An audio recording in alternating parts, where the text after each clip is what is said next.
রায়গঞ্জে পুলিশের ওপর হামলার অভিযোগে ধৃত আনসারুল মোহাম্মদ রায়গঞ্জের কর্ণজোড়ার বাসিন্দা।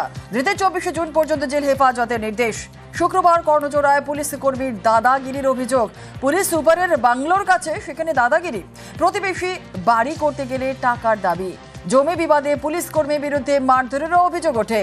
আর প্রতিবাদ করায় সার্ভিস রিভলভার দেখিয়ে রীতিমতো হুমকি। অভিযুক্ত পুলিশ কর্মীকে ঘিরে মারধর এলাকাবাসীর। বিক্ষোভের মুখে পড়ে পালিয়ে যান অভিযুক্ত পুলিশ কর্মী সানাউল্লাহকে মারধরের অভিযোগে ধৃত আনসারুল।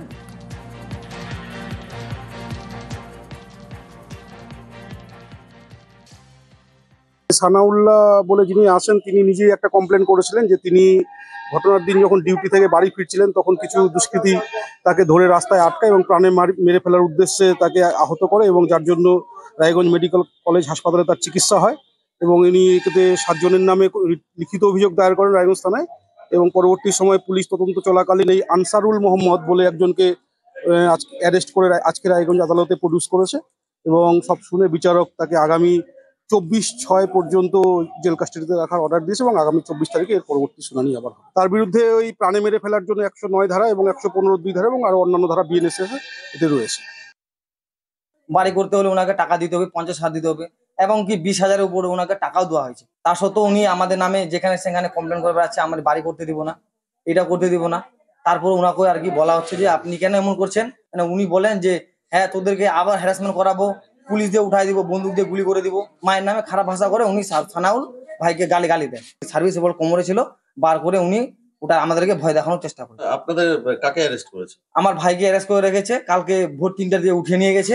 সিসিটিভি ফুটেজে দেখা যাচ্ছে আপনার ভাই মেরেছে, আপনারা মেরেছেন পুলিশ কর্মীকে।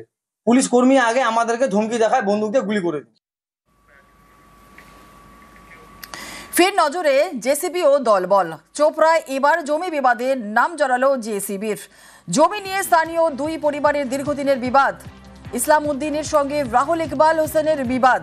আর এই ঝামেলায় ইসলাম উদ্দিনের ওই 2 ভাইকে ধারালো অস্ত্রের কোপ। জেসিবি ও তার দলবলের বিরুদ্ধেই হামলার অভিযোগ। সমস্ত অভিযোগই অস্বীকার ইসলাম উদ্দিনের। জেসিবির আসল নাম তাজিমুল ইসলাম। 2024-এর জুনে রাস্তায় যুগলকে মারধর আর যুগলকে বেধড়ক মারে গ্রেফতার হয় জেসিবি। গ্রেফতারের কয়েক মাস পরই জামিন পেয়ে এলাকায় ফিরে ফের জেসিবির দাপট শুরু। সকালে আমি গেছি বাগানে এরা ছুরি রাং নিয়ে আমাকে আঘাত করে হাত পা কেটে যেটা ফেলাই দিয়ে মারলো। এইখানে মারলো আমাকে নিশাত, মারলো ওই যে জৈনুল, মারলো মুজাফর, ওহিদুল। বলে যে জমি আমাদেরকে লিখে দাও, নাহলে এখানে মেরে দিব। জমি আছে আমাদের 7 কাঠা। এরা জমি দখল করে রাখছে আমাদের জোর করে মস্তান দিয়ে। জিসিবি যে কিছুদিন আগে এরেস হলো, ওদের একটা ক্লাব, ওই ক্লাবে ওরা বিভিন্নভাবে বিভিন্ন রকমের মানুষের আঘাত করে, বিভিন্ন ধরনের বিভিন্ন টাকা নেয়, বিভিন্ন ধরনের মানুষের জমি লিখে নেয়, রাস্তাঘাটে ধরে কাউকে মেরে দেয়, অনেক মার্ডার করে দিচ্ছে। আজকে আমাকে মার্ডার করার প্ল্যানে ছিল। বীরভূমের সিউড়িতে গ্রেফতার কীর্তিমান ছাত্র। ভুল ঠিকানায় মোবাইল ডেলিভারি নিয়ে পালানোর চেষ্টা। লাভপুরের বাড়ির বদলে সিউড়ি স্কুলের ঠিকানায় মোবাইল অর্ডার। বীরভূমের সিউড়িতে গ্রেফতার কীর্তিমান ছাত্র। ভুল ঠিকানায় মোবাইল ডেলিভারি নিয়ে পালানোর চেষ্টা। লাভপুরের বাড়ির বদলে সিউড়ি স্কুলের ঠিকানায় মোবাইল অর্ডার। লাভপুর থেকে সিউড়ি এসে মোবাইল ডেলিভারিও নেয়। বীরভূমের সিউড়িতে গ্রেফতার হলো কীর্তিমান ছাত্র। লাভপুরের বাড়ির বদলে সিউড়ি স্কুলের ঠিকানায় মোবাইল অর্ডার দিয়েছিল সে। ঠিক কি ঘটনা আমরা অবশ্যই জানবো যে ঠিক কি অভিযোগই বা উঠছে ছাত্রের বিরুদ্ধে। সুপ্রতিম রয়েছে, আরো বিস্তারিত বলবে। সুপ্রতিম, ঠিক কি ঘটেছিল, কি অভিযোগ উঠছে? দেখো, যে অভিযোগ হচ্ছে সেটা হচ্ছে যে এই যে ছাত্র, যার বাড়ি হচ্ছে লাভপুরের আবাডাঙ্গা গ্রামে, সে নিজের ঠিকানা গোপন রেখে সিউড়ি 3 বাজারের যে রামকৃষ্ণ আশ্রম আছে সেখানকার অ্যাড্রেসে একটি মোবাইল নেয় একটি সংস্থার মাধ্যমে।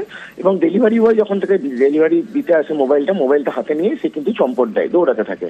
প্রায় 1 কিলোমিটার দৌড়াতে থাকে এবং তার পেছনে ডেলিভারি বয় সেও দৌড়াতে থাকে এবং তাকে ধরে ফেলে। এরপর থেকে তাদের যে ডেলিভারি সংস্থার অফিস সেখানে নিয়ে যাওয়া হয়, তাকে জিজ্ঞাসাবাদ করা হয়, তাকে মারধর মারধর করা হয় বলে অভিযোগ হচ্ছে। এরপরে কিন্তু সিউড়ি থানার পুলিশ সেখানে পৌঁছে তাকে উদ্ধার করে এবং তাকে নিয়ে যায় সিউড়ি থানায়।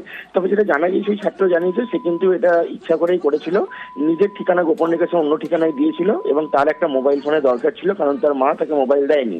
এবং তারপরেও বলে রাখি যে বাড়ির প্রত্যেক সদস্যের মোবাইল নিয়ে এসেছিল তার কাছে, যাতে কেউ তাকে ফোন করে না জানতে পারে সে কোথায় আছে। কিন্তু সে সবটাই হাতে নাতে ধরা পড়ে যায় এবং ডেলিভারি সংস্থার লোকরাও যেটা জানাচ্ছে, এর আগেও এই ছাত্র এ ধরনের একটা ঘটনা করার চেষ্টা করেছিল, কিন্তু এই ছাত্র যে সেটাই ছিল সেটা এতদিনে প্রকাশ পেল। তবে এই ঘটনার পর কিন্তু ডেলিভারি সংস্থার যারা আছে আর কি, ডেলিভারি বয়, তারা কিন্তু যথেষ্টই সতর্ক হয়েছে। ধন্যবাদ। কাস্টমার এসে প্রথমে পার্সেলটা একবার দেখতে চাইলো, আমি হাতে দিলাম। হাতে নেওয়ার পর ও বললো আমাদের এখানে একটা মহারাজ আছে, মহারাজকে দেখাবো, ভেতরে নিয়ে যাবো। তো আমার সন্দেহ হলো 42,000 টাকা দাম, সেহেতু আমি পার্সেলটা ওকে হাতে দিইনি। আমি রীতিমতো পার্সেলের কাছ থেকে নিয়ে নিজের ব্যাগে রেখে দিই। বাইকের স্ট্যান্ডের নিচে একটা পাথর চলে আসে, সেই কারণ আমার গাড়িটা একটু ডিসব্যালেন্স হয়ে যায়। ওইটুকু ফাঁকের মধ্যে সে পার্সেলটা নিয়ে ওই আশ্রমের ভেতর ঢুকে যায়। ওই চোরটার পিছু পিছু দৌড়ছিলাম, ওই জন্য ওকে ধরে নেওয়া হয়। পুলিশ এসে রীতিমতো ওকে নিয়ে যায়। মোবাইলটা নিয়ে পালাচ্ছিলাম, আমাকে ধরেছে, টাকা না দিয়ে চলে যাচ্ছিলাম। আমার পার্সোনাল মোবাইল নেই, পার্সোনাল নেওয়ার জন্য ওটা করেছিলাম। আসছে পরবর্তী খবরে। শিলিগুড়িতে সোনার দোকানে লুট, ভর দুপুরে হাসমি চকের কাছে দোকানে লুট, ক্রেতা সেজে দোকানে ঢুকে লুটপাট, আগ্নেয়াস্ত্র উঁচিয়ে নিরাপত্তারক্ষীদের রীতিমতো মারধর, পালানোর সময় বাইরে থেকে সোনার দোকানে তালা। 7 দুষ্কৃতীর মধ্যে ছিল এক মহিলাও। বাইকে পালানোর পথেই তারা ট্রাফিক পুলিশের ধাওয়া করে আগ্নেয়াস্ত্র সহ 2 দুষ্কৃতীকে পাকড়াও।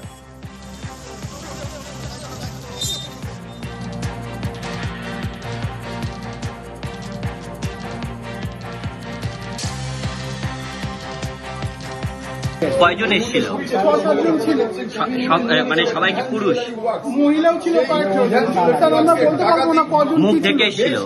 মুখ না, নর্মাল কাস্টমার, জাস্ট আ কাস্টমার। আচ্ছা, তারপর কি করলো? কাস্টমার সাথে নর্মাল যেভাবে আছে সেভাবেই আছে। আমরা তো প্রসেস যাচ্ছে এই করবে, আমরা কি জানি ওরা যে এইভাবেই করবে। তারপর আর্মস দেখালো? আর্মস দেখে কয়জনের হাতে আর্মস ছিল? প্রত্যেকের হাতে আর্মস ছিল, যা যা ছিল সবই নিয়ে গেছে, বলতে গেলে কিছুই নেই। আপনারা কতজন ছিলেন? আমরা আছি তো, আমাদের হিসাবে আমরা 11-12 জনের মতো আছি আমরা। প্রত্যেককেই ধরা হবে এবং ইমিডিয়েটলি 2 জন অ্যারেস্টেড হয়েছে। কথা বলি তারপরে বুঝতে পারবো। ইমিডিয়েটলি 2 জন অ্যারেস্টেড হয়েছে, ব্যাপারটা দেখতে দিন। বিচ্ছিন্ন ঘটনা, কড়া হাতে দমন করা হবে। হিন্দিতে কথা বলছিল এবং হিন্দি, এরা স্থানীয় বাসিন্দা কিনা আমার যথেষ্ট সন্দেহ আছে। পুলিশ বুঝতে পারবে কোথা থেকে এসছে, কোথায় ঢুকছে। এই সীমান্তবর্তী জায়গাগুলো রাজ্যে কড়া নজরদারিতে থাকে, কিন্তু একা রাজ্যের পক্ষে সম্ভব নয়। ইন্টারস্টেট নজরদারি আরো বেশি বাড়াতে হবে। নথি জাল করে ভারতীয় পাসপোর্ট, ভুবনেশ্বরে জাল আফগান নাগরিক, বিজু পট্টনাক ইন্টারন্যাশনাল বিমানবন্দরে গ্রেফতার। ভুবনেশ্বর থেকে দুবাই যাওয়ার পথে পাকড়াও, ধৃত মোহাম্মদ ইউসুফ ওরফে ইয়াহা খান। ধৃতের বিরুদ্ধে কলকাতা বিমানবন্দরে লুকআউট জারি। পরিচয় গোপন করে 2018 থেকে কটকে আস্তানা। নথি জাল করে আধার, প্যান, ভোটার কার্ড, পাসপোর্ট তৈরি। ধৃতের কাছ থেকে উদ্ধার হয়েছে ভুয়ো নথি, ওড়িশার ড্রাইভিং লাইসেন্স। উদ্ধার আফগান পাসপোর্ট, মোবাইল, বৈদেশিক টাকা, সোনার গয়না।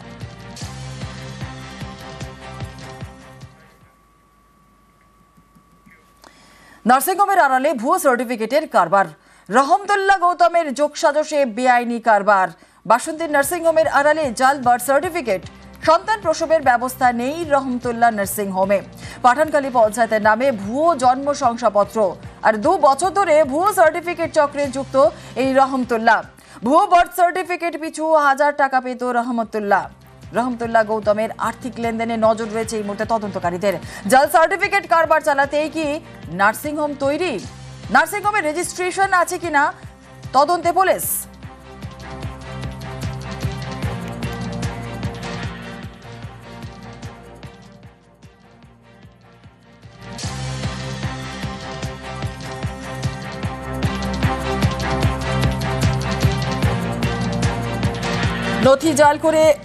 নথি জাল করে ভারতীয় পাসপোর্ট, ভুবনেশ্বরের জালে আফগান নাগরিক। বিজু পট্টনাক ইন্টারন্যাশনাল বিমানবন্দরে গ্রেফতার।